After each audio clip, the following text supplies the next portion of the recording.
முதல் வாசகம். மனம் மாறுங்கள், ஒவ்வொருவரும் இயேசு கிறிஸ்துவின் பெயரால் திருமுழுக்கு பெறுங்கள்.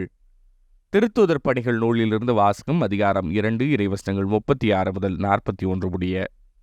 பெந்தகோஸ்து நாளில் பேதுரு யூதர்களை நோக்கி கூறியது: நீங்கள் சிலுவையில் அறைந்த அந்த இயேசுவை கடவுள் ஆண்டவரும் மெசியாவுமாக்கினார் என்பதை இஸ்ரேல் மக்களாகிய நீங்கள் அனைவரும் உறுதியாக அறிந்து கொள்ளுங்கள்.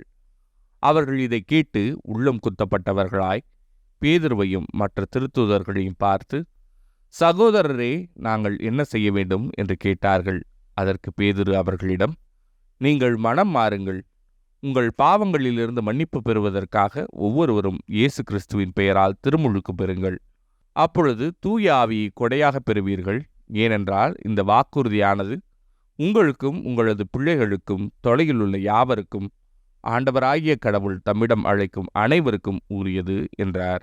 மேலும் அவர் வேறு பல சான்றுகளை எடுத்து கூறி, நெறிகட்ட இந்த தலைமுறையிலிருந்து உங்களை காப்பாற்றிக் கொள்ளுங்கள் என்று அறிவுறுத்தினார். அவருடைய வார்த்தைகளை ஏற்றுக்கொண்டவர்கள் திருமுழுக்கு பெற்றார்கள். அன்று ஏறக்குறைய 3000 பேர் அவர்களோடு சேர்க்கப்பட்டனர். இது ஆண்டவரின் அருள்வாக்கு. இறைவா, உமக்கு நன்றி. பதிலுரை பாடல். ஆண்டவரது பேரன்பால் பூ உலகு நிறைந்துள்ளது. ஆண்டவரின் வாக்கு நேர்மையானது, அவருடைய செயல்கள் எல்லாம் நம்பிக்கைக்கு உரியவை. அவர் நீதியையும் நேர்மையையும் விரும்புகின்றார்.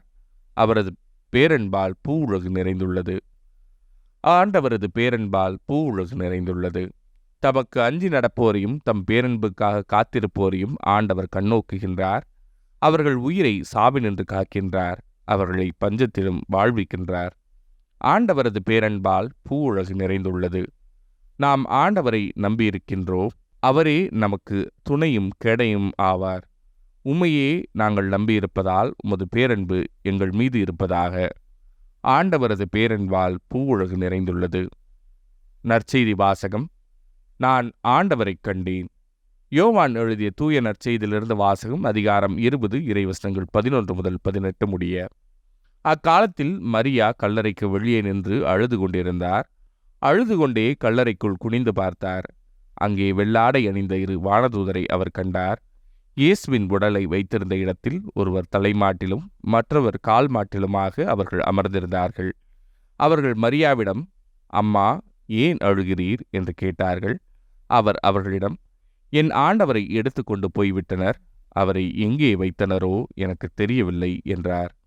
இப்படி சொல்லிவிட்டு அவர் திரும்பி பார்த்தபோது இயேசு நிற்பதைக் கண்டார். ஆனால் அங்கு நிற்பவர் இயேசு என்று அவர் அறிந்து கொள்ளவில்லை. இயேசு அவரிடம், ஏன் அம்மா அழுகிறாய்? யாரை தேடுகிறாய் என்று கேட்டார். மரியா அவரை தோட்டக்காரர் என்று நினைத்த அவரிடம், ஐயா, நீர் அவரை தூக்கி கொண்டு போயிருந்தால் எங்கே வைத்தீர் எனச் சொல்லும்.